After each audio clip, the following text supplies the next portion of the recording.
Mi nombre es Esteban Morales, tengo 71 años y mi familia olvidó invitarme a Navidad por segunda vez consecutiva. Mientras ellos celebraban sin mí, yo estaba firmando la escritura de una casa en la montaña que iba a cambiar completamente las reglas del juego familiar. Lo que no sabían es que este abuelo aparentemente olvidado había estado planeando su independencia durante meses, y la sorpresa que les tenía preparada iba a enseñarles una lección sobre el valor de la familia que nunca van a olvidar. Todo empezó hace 2 años cuando mi esposa Esperanza murió después de una larga enfermedad. Llevábamos casados 45 años y su partida me dejó completamente desorientado. No solo había perdido a mi compañera de vida, sino que me había convertido en un viudo que tenía que aprender a vivir solo por primera vez en décadas. Los primeros meses después del funeral fueron terribles. La casa se sentía vacía, los días se hacían eternos, y cada rincón me recordaba a Esperanza. Mis hijos, Carolina y Martín, aparecían de vez en cuando para ver cómo estaba, pero siempre parecían apurados. Siempre tenían otras cosas que hacer, otras prioridades más importantes que pasar tiempo con su padre viudo. Carolina vivía con su marido Daniel y sus 3 hijos en un barrio elegante del norte de la ciudad. Era una mujer muy ocupada con su trabajo de contadora en una empresa multinacional, las actividades de los chicos, las reuniones sociales de su círculo. Cuando venía a visitarme, siempre miraba el reloj, siempre tenía prisa por irse a algún lado. Martín trabajaba en el negocio familiar que yo había fundado 30 años atrás, una ferretería que había crecido hasta convertirse en una cadena de 4 locales. Él se había hecho cargo de la administración cuando yo me jubilé, y aunque venía a consultarme de vez en cuando sobre decisiones importantes, ya no me sentía realmente parte del día a día de la empresa. Durante el primer año después de la muerte de Esperanza, mis hijos me incluían en las reuniones familiares principales. Venía a almorzar algunos domingos a la casa de Carolina, o Martín me invitaba a cenar cuando su mujer Alejandra cocinaba algo especial. Pero poco a poco las invitaciones se fueron espaciando y yo empecé a sentir que era más una obligación para ellos que un placer. Las conversaciones durante esas reuniones familiares también habían cambiado. Antes, cuando Esperanza estaba viva, éramos una familia que hablaba de todo, que se interesaba por las vidas de todos, que compartía planes y proyectos. Ahora las conversaciones giraban principalmente alrededor de los nietos, de los problemas laborales de mis hijos, de temas en los que yo no tenía mucho que aportar. Yo trataba de participar, de hacer preguntas sobre el colegio de los nietos, sobre los proyectos de la ferretería, sobre los planes de vacaciones familiares, pero me daba cuenta de que mis comentarios eran recibidos con sonrisas educadas, como si fueran las opiniones de un anciano que ya no estaba al día con el mundo moderno. La primera Navidad sin Esperanza fue especialmente difícil. Carolina organizó la cena en su casa y me invitó, pero desde el momento que llegué me sentí como un invitado incómodo en lugar de parte de la familia. Los nietos estaban más interesados en los regalos y los juegos que en conversar con el abuelo. Mis hijos estaban ocupados atendiendo a los invitados, sirviendo la comida, organizando las actividades. Me senté en un rincón del living, mirando cómo la familia se divertía a mi alrededor sin realmente incluirme en la diversión. Era como estar viendo una película de una familia feliz en lugar de ser parte de esa familia. A las 10 de la noche, Carolina me acercó un taxi que había llamado y me dijo que era mejor que descansara, que había sido un día muy largo. Volví a mi casa esa noche sintiéndome más solo que nunca. No era solo la ausencia de Esperanza lo que me dolía, era la sensación de que mi lugar en la familia había desaparecido junto con ella, como si mi valor como persona estuviera vinculado a ser el marido de Esperanza en lugar de ser simplemente Esteban, el padre y abuelo. Durante el año siguiente, las cosas empeoraron gradualmente. Las visitas de mis hijos se volvieron aún más esporádicas. Carolina aparecía una vez por mes, siempre con prisa, siempre preguntándome si necesitaba algo específico, como si fuera una obligación que tenía que cumplir rápidamente antes de volver a su vida real. Martín venía cuando tenía que consultarme algo sobre la ferretería, pero esas visitas eran puramente laborales. Hablábamos de números, de proveedores, de decisiones comerciales, pero nunca de cómo estaba yo emocionalmente, de qué hacía en mis días libres, de si me sentía solo o triste. Los nietos habían dejado de venir completamente. Antes, cuando Esperanza estaba viva, los chicos pasaban fines de semana enteros en casa. Ella les cocinaba sus comidas favoritas, jugaban en el jardín, mirábamos películas juntos en el sofá grande del living. Ahora solo los veía en las pocas reuniones familiares a las que me invitaban, y cuando los saludaba parecían tratarme como a un conocido lejano más que como a su abuelo. Un día, mientras organizaba los papeles de Esperanza que aún tenía guardados en su escritorio, encontré una carta que ella había escrito para mí poco antes de morir. Era una carta que me había dado para que la leyera cuando me sintiera muy solo, pero hasta ese momento no había tenido el coraje de abrirla. En la carta, Esperanza me decía que sabía que iba a ser difícil para mí adaptarme a la vida sin ella, pero que no tenía que conformarme con ser tratado como un mueble viejo por mis hijos. Esteban, decía la carta, vos siempre fuiste un hombre independiente y fuerte. No dejes que la viudez te convierta en una carga para tus hijos. Si ellos no saben valorarte como te mereces, busca tu propia felicidad. Esas palabras me pegaron fuerte porque describían exactamente lo que estaba sintiendo. Me había convertido en una carga para mis hijos, en una obligación que cumplían con desgano. Ya no era Esteban Morales, el hombre que había construido un negocio exitoso, que había criado 2 hijos, que había sido un esposo dedicado durante 45 años. Era simplemente el viejo, alguien a quien había que visitar de vez en cuando por cumplir. Ese mismo día tomé una decisión que iba a cambiar mi vida. Llamé a un agente inmobiliario que conocía desde hacía años y le dije que quería ver propiedades en la montaña. Necesitaba un lugar tranquilo, alejado de la ciudad, donde pudiera empezar una nueva etapa de mi vida, sin depender de las migajas de atención que mis hijos me daban cuando se acordaban de que existía. El agente, que se llamaba Roberto, me mostró varias opciones durante las siguientes semanas. Había casas pequeñas con vista al valle, cabañas rústicas en medio del bosque, chalets modernos en barrios privados de montaña, pero ninguna me terminaba de convencer hasta que vimos una propiedad que me enamoró desde el primer momento. Era una casa de madera y piedra, construida en un terreno de 2 hectáreas a 1.200 metros de altura, con una vista panorámica espectacular del valle y las montañas circundantes. Tenía 3 dormitorios, 2 baños, un living grande con chimenea de leña, una cocina equipada y una galería cubierta que daba toda la vuelta a la casa. Lo más hermoso de la propiedad era el entorno natural. Estaba rodeada de pinos, robles y nogales, tenía un arroyo que pasaba por el fondo del terreno, y desde la galería se podían ver cóndores volando entre los picos de las montañas más altas. Era exactamente el tipo de lugar donde Esperanza y yo habíamos soñado retirarnos cuando fuéramos viejos. El precio era considerable, pero yo tenía los ahorros suficientes para comprarla sin problemas. Durante todos los años de trabajo, había sido muy cuidadoso con las finanzas familiares. Había invertido bien el dinero de la ferretería, y la muerte de Esperanza me había dejado con un patrimonio que me permitía tomar decisiones económicas importantes sin consultar a nadie. Mientras tramitaba la compra de la casa, decidí no contarles nada a mis hijos. Quería que fuera una sorpresa, pero más que eso, quería ver si se daban cuenta de que su padre estaba tomando decisiones importantes en su vida. Quería saber si notaban que había dejado de esperarlos, que había dejado de depender de sus visitas ocasionales para sentirme parte de una familia. Durante los 2 meses que tardaron los trámites de la compra, seguí con mi rutina habitual, pero con una energía renovada.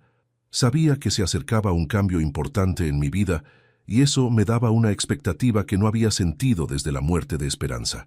Por primera vez en 2 años, tenía un proyecto personal, algo que era completamente mío y que me emocionaba. Carolina siguió apareciendo una vez por mes con sus visitas de cumplimiento. ¿Cómo está, papá? ¿Necesita que le traiga algo del supermercado? ¿Está tomando bien los medicamentos? Preguntas prácticas, funcionales, como si fuera un paciente en lugar de su padre, Le respondía que estaba bien, que no necesitaba nada, que se fuera tranquila a atender sus cosas importantes. Martín siguió viniendo cuando tenía consultas sobre la ferretería. Papá, ¿qué te parece si cambiamos de proveedor de herramientas eléctricas? Papá, ¿te parece bien que abramos un quinto local en la zona oeste? Preguntas profesionales que contestaba mecánicamente, pero que ya no me generaban la satisfacción de antes, porque me daba cuenta de que no era una consulta genuina, sino una formalidad. Ninguno de los dos notó que había empezado a salir más de casa, que había comprado ropa nueva más apropiada para la vida de montaña, que había comenzado a deshacerme de muebles y objetos que no iba a necesitar en mi nueva vida. Estaban tan desconectados de mi día a día que no se dieron cuenta de que su padre estaba preparando un cambio radical en su vida. La escritura se firmó un martes de octubre. Ese día me convertí oficialmente en propietario de una casa en la montaña, a 2 horas de viaje de la ciudad donde había vivido toda mi vida. Era mi refugio, mi nuevo hogar, el lugar donde iba a empezar la etapa de independencia que Esperanza me había recomendado en su carta. Los primeros fines de semana que pasé en la casa de la montaña fueron una revelación. El silencio era diferente al silencio de la casa de la ciudad.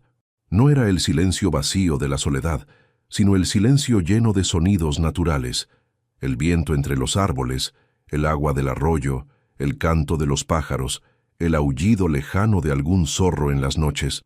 Empecé a establecer nuevas rutinas. Me levantaba temprano para ver el amanecer desde la galería, desayunaba mirando las montañas, pasaba las mañanas leyendo o caminando por el bosque, cocinaba almuerzos simples pero sabrosos, dedicaba las tardes a pequeños trabajos de mantenimiento de la casa y terminaba los días con una copa de vino tinto, viendo las estrellas. Por primera vez en 2 años no me sentía solo. Estaba solo físicamente, pero no me sentía abandonado ni olvidado. Estaba eligiendo mi soledad en lugar de que me fuera impuesta por la indiferencia de mis hijos. Era una diferencia fundamental que transformaba completamente mi estado de ánimo y mi perspectiva de la vida. También empecé a conocer a los vecinos de la zona. Había otras personas que habían elegido la vida de montaña por razones similares a las mías, jubilados que buscaban tranquilidad, familias que querían criar a sus hijos en contacto con la naturaleza, artistas que necesitaban inspiración en entornos naturales. Don Adolfo, un vecino de 75 años que vivía a 500 metros de mi casa, se convirtió en mi primer amigo de la montaña. Había sido ingeniero civil en la ciudad y se había mudado después de jubilarse. Nos encontrábamos todas las tardes para caminar por los senderos del bosque y conversar sobre la vida, sobre nuestras experiencias, sobre los planes que teníamos para disfrutar esta etapa. Doña Carmen, una señora de 68 años, que vivía con su hermana soltera en una cabaña cerca del arroyo, me enseñó a reconocer las plantas medicinales que crecían silvestres en la zona. También me contó historias de la montaña, leyendas locales, tradiciones de los pobladores originarios que habían vivido en esas tierras durante generaciones. Por primera vez desde la muerte de Esperanza, me sentía parte de una comunidad. No era una comunidad basada en obligaciones familiares o compromisos sociales, sino en intereses compartidos y en la elección mutua de acompañarse. Mis nuevos amigos me buscaban porque disfrutaban mi compañía, no porque tuvieran que cumplir con un deber filial. Mientras tanto, en la ciudad, mis hijos siguieron con sus vidas sin notar que yo había dejado de estar disponible los fines de semana. Carolina siguió llamando los martes para su consulta semanal de rutina. «¿Cómo está, papá? ¿Todo bien? ¿Necesita algo?» Le respondía que estaba muy bien, mejor que nunca, pero ella interpretaba esas respuestas como las contestaciones automáticas de un viejo que no quería preocupar a sus hijos. Martín siguió viniendo cuando tenía temas de la ferretería para discutir, pero empezó a notar que a veces no me encontraba en casa. «Papá, vine el sábado pero no estaba. ¿Dónde andaba?» Le decía que había salido a caminar, a hacer compras, a visitar algún conocido. Explicaciones vagas que él aceptaba sin mayor curiosidad, porque tampoco le importaba realmente dónde había estado. En noviembre, cuando ya llevaba un mes dividiendo mi tiempo entre la casa de la ciudad y la casa de la montaña, empecé a hacer los preparativos para la mudanza definitiva. contraté una empresa de mudanzas para trasladar mis pertenencias más importantes.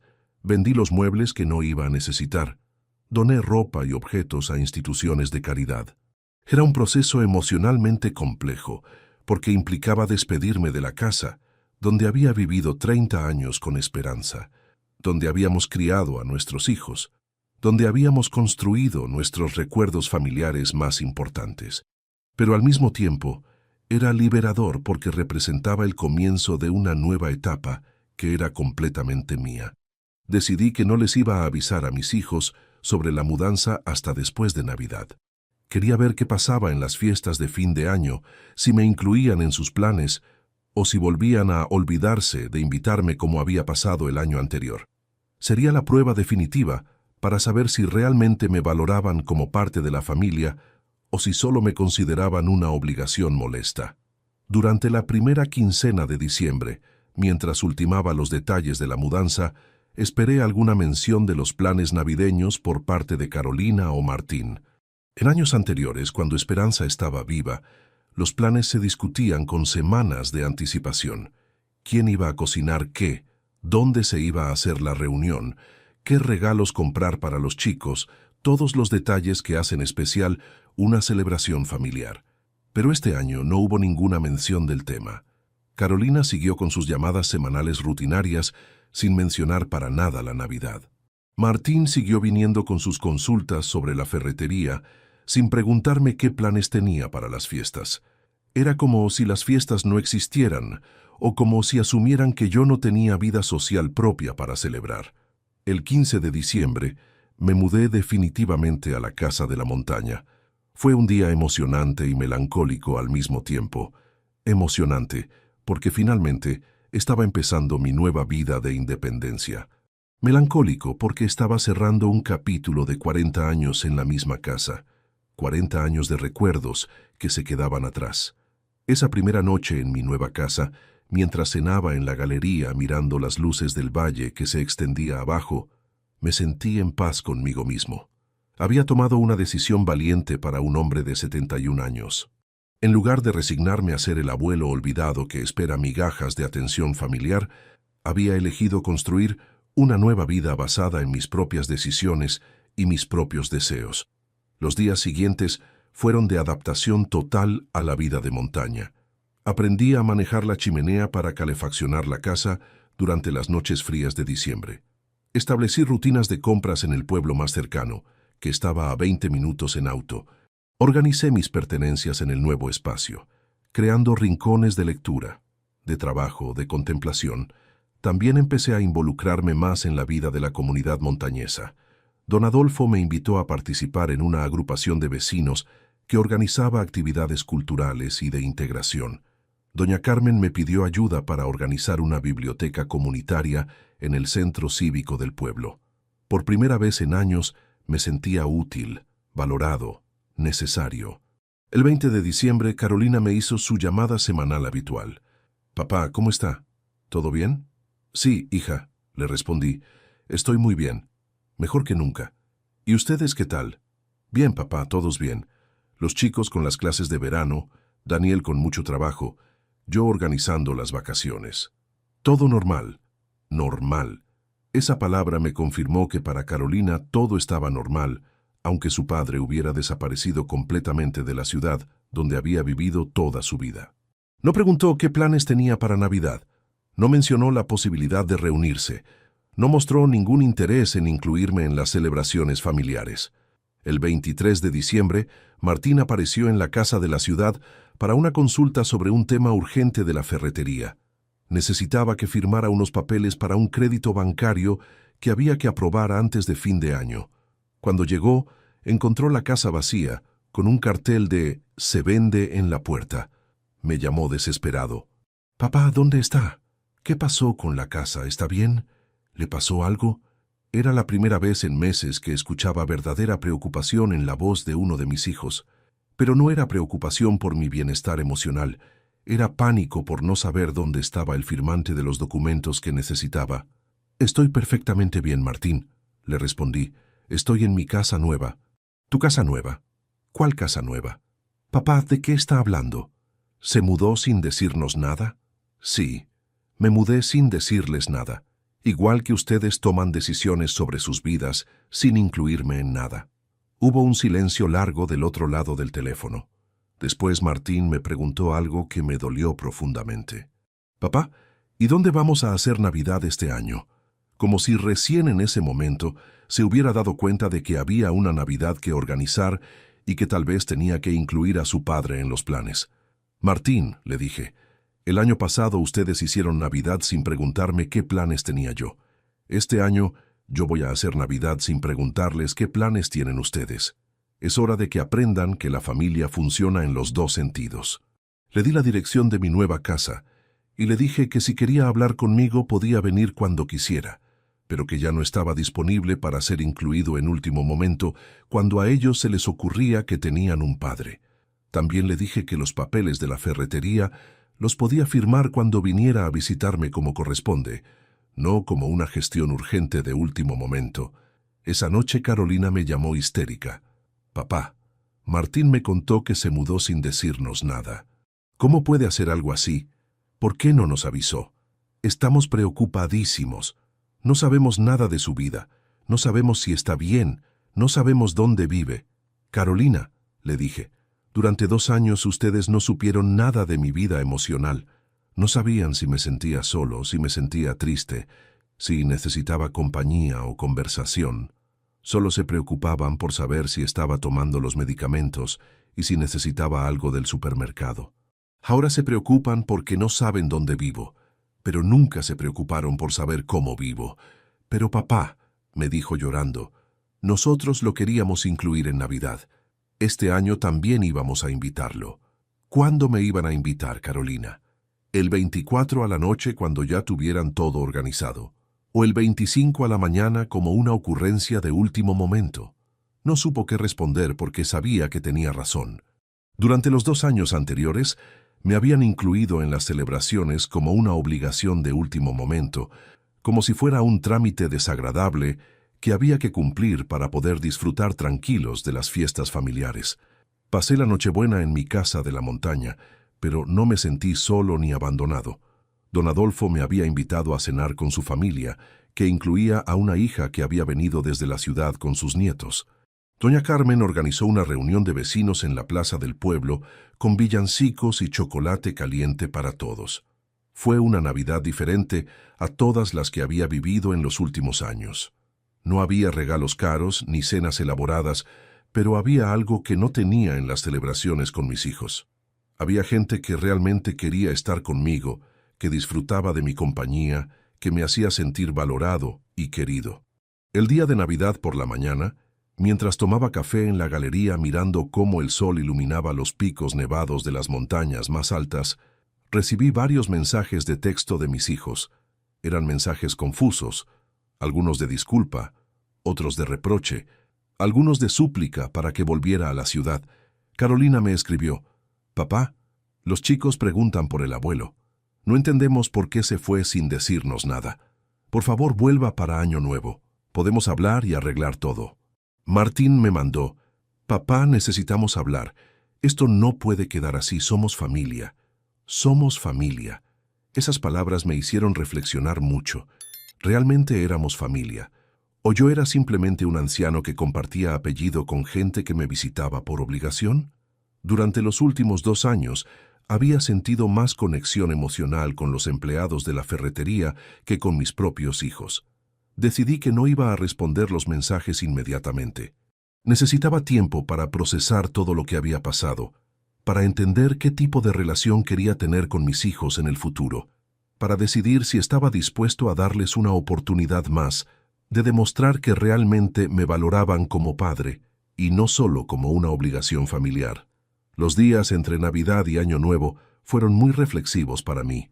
Caminé mucho por los senderos de montaña, conversé largas horas con mis nuevos amigos sobre la familia, sobre las expectativas, sobre la manera en que los hijos a veces dan por sentado que los padres siempre van a estar disponibles sin importar cómo los traten. Don Adolfo me contó que él había pasado por una situación similar con sus hijos hace 10 años. También se había sentido ignorado y subestimado después de jubilarse. Su solución había sido diferente a la mía. Había viajado por Sudamérica durante un año entero sin avisar a nadie a dónde iba. Cuando volvió, sus hijos habían aprendido a valorarlo de una manera completamente nueva.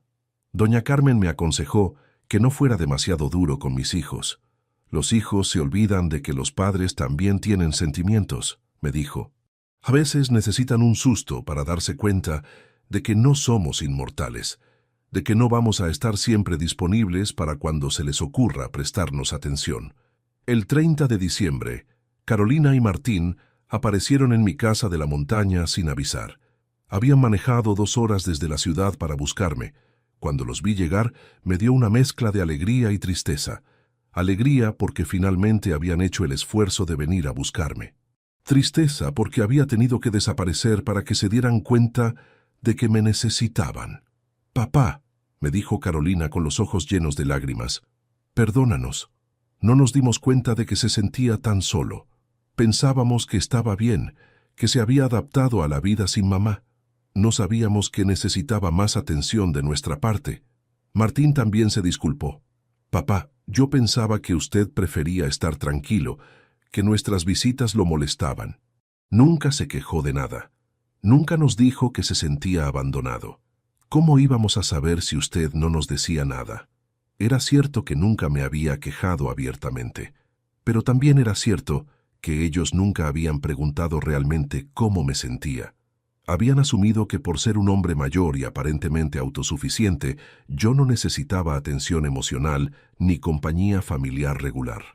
Les mostré la casa, les conté sobre mi nueva vida en la montaña, les presenté a don Adolfo y doña Carmen, que casualmente estaban paseando por el sendero. Pude ver en sus caras que estaban sorprendidos por lo bien que me veía, por lo activo que estaba, por lo integrado que me había vuelto a esta nueva comunidad.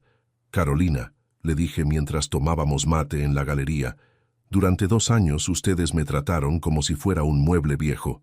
Me visitaban por obligación, me llamaban por cumplir, me incluían en las reuniones familiares como si fuera una carga. Yo no quería ser una carga para nadie, así que decidí hacer mi propia vida». Martín me preguntó si pensaba volver a la ciudad. «Papá, la ferretería lo necesita. Los nietos lo extrañan. Nosotros también lo extrañamos. ¿No puede perdonarnos y volver a casa? Esta es mi casa ahora, Martín. Acá tengo amigos que me buscan porque disfrutan mi compañía, no porque tienen que cumplir con una obligación filial». Pasamos el resto del día conversando sobre todo lo que había pasado en los últimos 2 años. Por primera vez desde la muerte de Esperanza, tuvimos una conversación familiar real, profunda, honesta.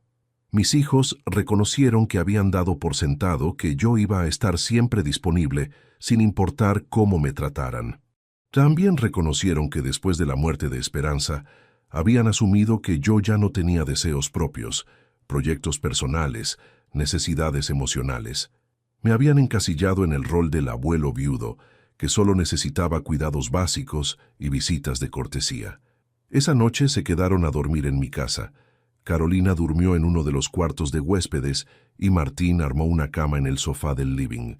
Fue la primera vez en 2 años que compartíamos un techo, que conversábamos hasta tarde, que nos sentíamos como una familia de verdad. Al día siguiente, 31 de diciembre, me propusieron pasar Año Nuevo juntos en la montaña. Habían llamado a sus respectivas familias para cancelar los planes que tenían en la ciudad. Querían empezar el año nuevo reparando la relación familiar que habían dejado deteriorarse. Acepté la propuesta, pero con condiciones. No iba a volver a la ciudad. Mi vida ahora estaba en la montaña. Si querían tener una relación conmigo, tenían que aceptar que había cambiado, que tenía nuevos amigos, nuevas rutinas, nueva manera de vivir. No iba a volver a ser el abuelo disponible que esperaba en casa a que se acordaran de visitarlo. También les dije que la ferretería podía seguir funcionando sin mi supervisión constante. Martín había demostrado durante los últimos años que sabía manejar el negocio perfectamente. Yo podía seguir siendo consultor para decisiones importantes, pero desde mi nueva casa, en mis nuevos horarios, según mis nuevas prioridades. Pasamos Año Nuevo en la plaza del pueblo, junto con todos mis nuevos amigos de la montaña. Carolina y Martín conocieron a la comunidad que me había adoptado durante estos meses. Vieron cómo me trataban con respeto y cariño genuino, cómo me incluían en las conversaciones, cómo valoraban mis opiniones y mi experiencia. Don Adolfo les contó anécdotas de nuestras caminatas por el bosque, de las charlas que teníamos sobre ingeniería y construcción, de los proyectos comunitarios en los que yo había empezado a participar. Doña Carmen les habló de cómo yo había ayudado a organizar la biblioteca del pueblo, de las plantas medicinales que habíamos catalogado juntos, de las historias locales que estaba ayudando a documentar. Mis hijos se dieron cuenta de que durante estos meses yo había construido una vida social más rica y satisfactoria que la que tenía en la ciudad. No era solo que había encontrado un lugar tranquilo para retirarme, sino que había encontrado una comunidad donde me sentía útil, valorado y querido.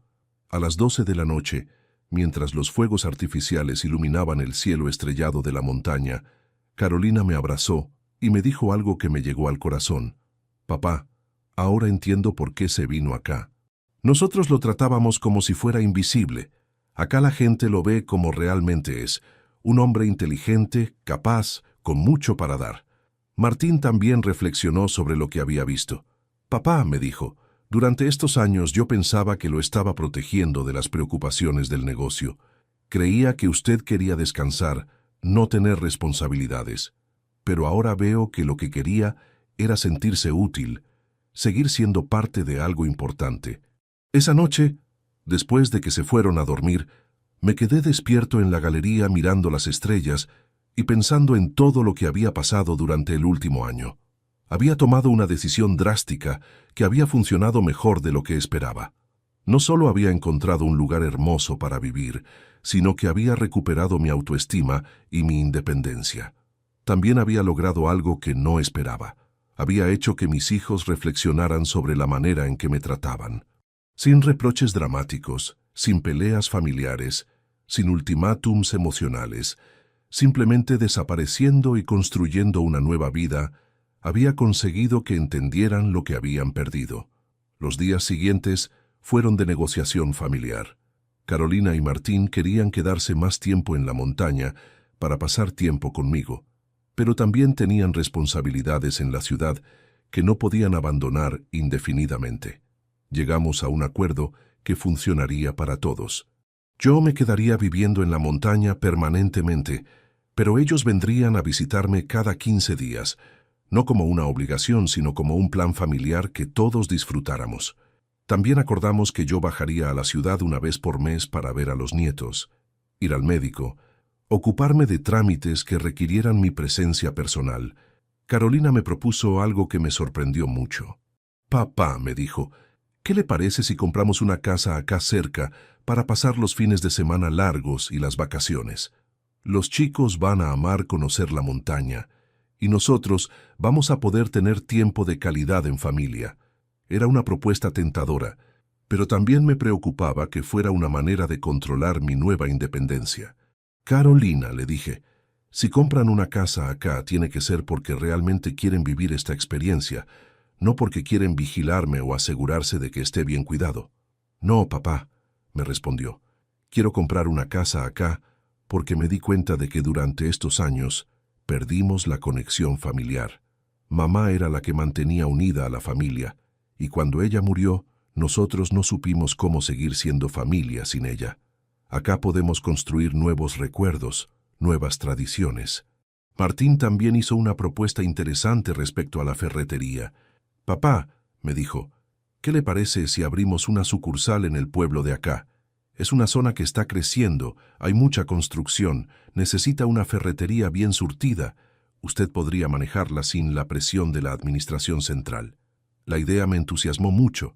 Sería una manera de seguir vinculado al negocio familiar, pero desde mi nueva vida, con mi nuevo ritmo, en mi nuevo entorno. También sería una contribución al desarrollo del pueblo que me había adoptado con tanto cariño. Durante las siguientes semanas, mientras mis hijos volvían gradualmente a sus rutinas en la ciudad, yo seguí estableciéndome en mi nueva vida de montaña. Pero ahora tenía algo que no había tenido durante los últimos 2 años. Tenía una familia que me buscaba activamente, que planificaba actividades para incluirme, que valoraba mi compañía. Las visitas quincenales se convirtieron en encuentros familiares reales. No eran visitas de cortesía, donde hablábamos de temas superficiales y todos mirábamos el reloj esperando que terminaran. Eran reuniones donde compartíamos actividades, donde conversábamos profundamente, donde construíamos nuevos recuerdos familiares. Carolina trajo a los nietos por primera vez en febrero. Fue hermoso ver cómo se adaptaban a la vida de montaña, cómo disfrutaban de las caminatas por el bosque, cómo se emocionaban viendo animales salvajes, cómo se fascinaban con las historias que les contaba don Adolfo sobre los antiguos pobladores de la zona. El nieto mayor, que tenía 12 años, me dijo algo que me llenó de orgullo. «Abuelo», me dijo, «¿por qué antes no sabíamos que usted era tan divertido? En la ciudad usted siempre parecía triste y aburrido. Acá está como más joven, más alegre». Tenía razón. En la ciudad me había convertido en una versión opacada de mí mismo. La soledad, la sensación de ser una carga, la falta de propósito, habían apagado mi personalidad natural. En la montaña había recuperado la energía, el humor, la curiosidad que me habían caracterizado durante toda mi vida. Martín cumplió su promesa de abrir una sucursal de la ferretería en el pueblo. En marzo, firmamos el contrato de alquiler de un local céntrico y empezamos a acondicionarlo. Fue emocionante volver a estar involucrado en el crecimiento del negocio familiar, pero desde una perspectiva completamente nueva. La ferretería de montaña tenía características diferentes a las de la ciudad. Los clientes eran principalmente constructores locales, artesanos, gente que estaba renovando casas viejas o construyendo cabañas nuevas. Era un ambiente más personal, más tranquilo, donde podía aplicar mi experiencia de décadas pero sin el estrés de la administración de una empresa grande. Carolina encontró una casa en venta a 10 minutos de la mía. Era una propiedad más grande, adecuada para una familia con 3 hijos, con espacio para recibir visitas de la ciudad. La compraron en abril y empezaron a pasar todos los fines de semana largos en la montaña. Ver a mis nietos crecer en contacto con la naturaleza fue una experiencia maravillosa. Aprendieron a reconocer pájaros, a pescar en el arroyo, a hacer fogatas, a orientarse en el bosque. También aprendieron a conocer a su abuelo como una persona completa, no solo como el viejo que visitaban por obligación en la ciudad. Un año después de mi mudanza a la montaña, organizamos la primera Navidad familiar en mi nueva casa. Fue completamente diferente a las celebraciones anteriores. No había prisa, no había tensión, no había sensación de obligación cumplida. Era una familia que había elegido estar junta, que disfrutaba genuinamente de la compañía mutua. Cocinamos juntos, decoramos la casa juntos, salimos a buscar el arbolito al bosque juntos. Los nietos ayudaron a preparar la cena tradicional. Carolina y yo recordamos anécdotas de las Navidades de su infancia. Martín me consultó sobre la expansión de los negocios familiares. Esa Nochebuena, mientras cenábamos en la galería iluminada por farolitos y rodeados por el silencio sereno de la montaña, Carolina me dijo algo que me emocionó profundamente.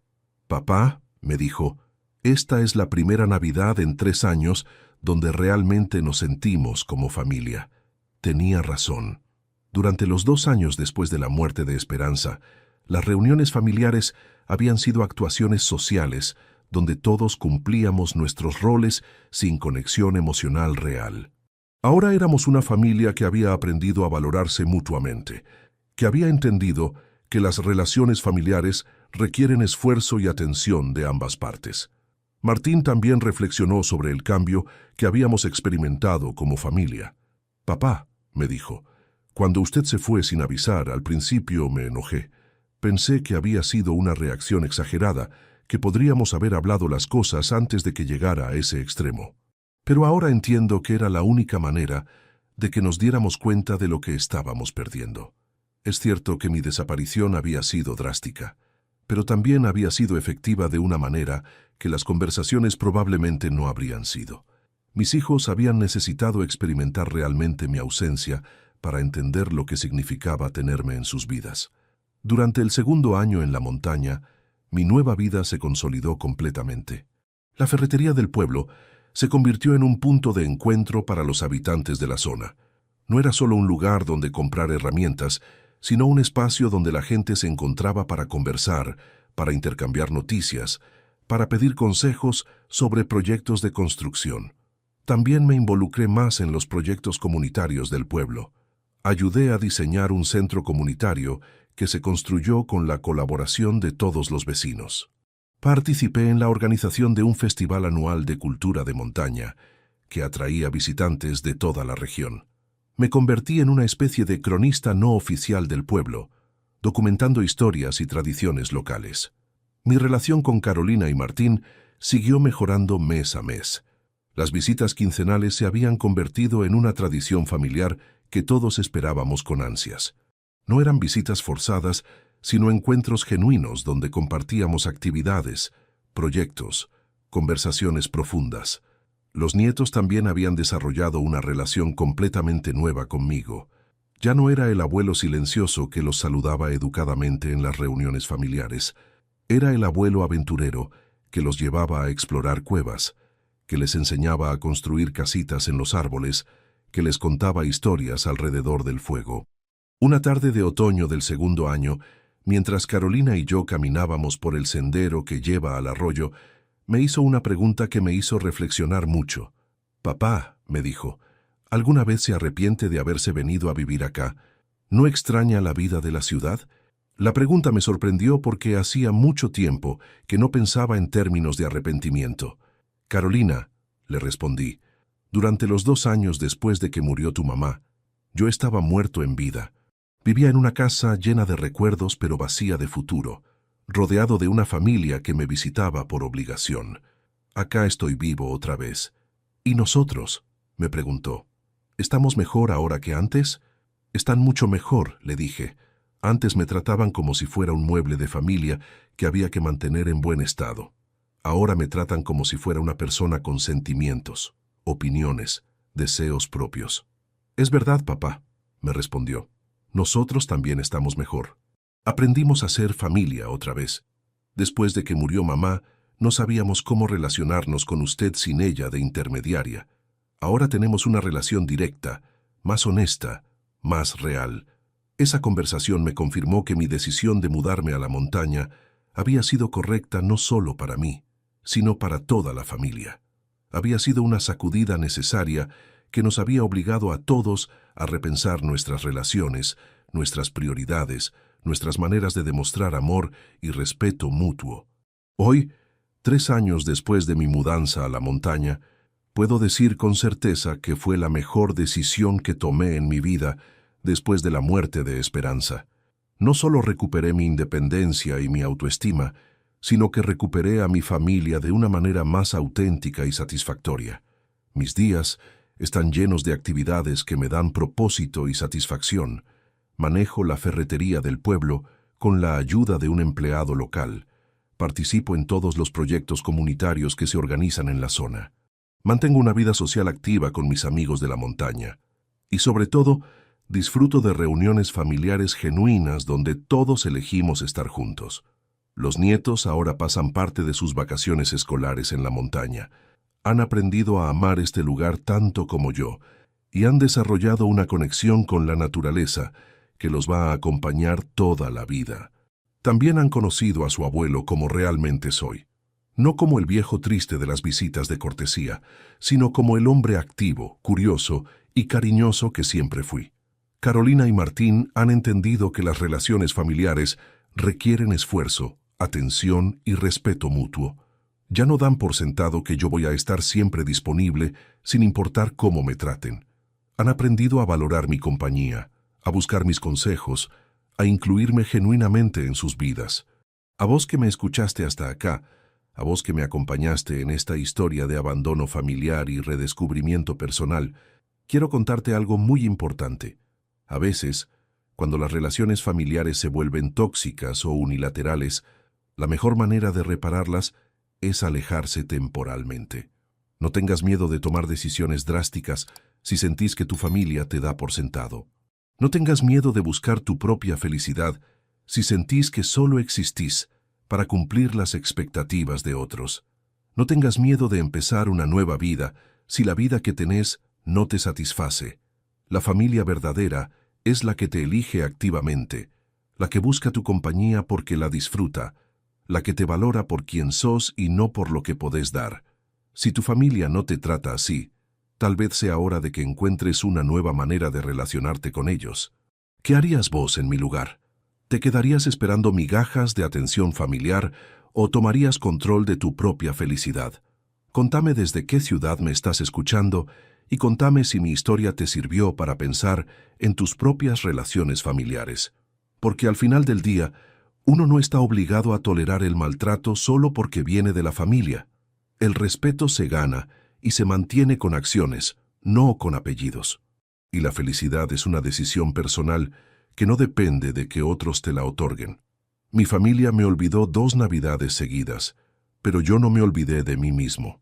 Compré una casa en la montaña y encontré una nueva vida que me devolvió la dignidad, el propósito y, finalmente, también me devolvió a mi familia, pero esta vez en condiciones de igualdad, respeto y amor genuino.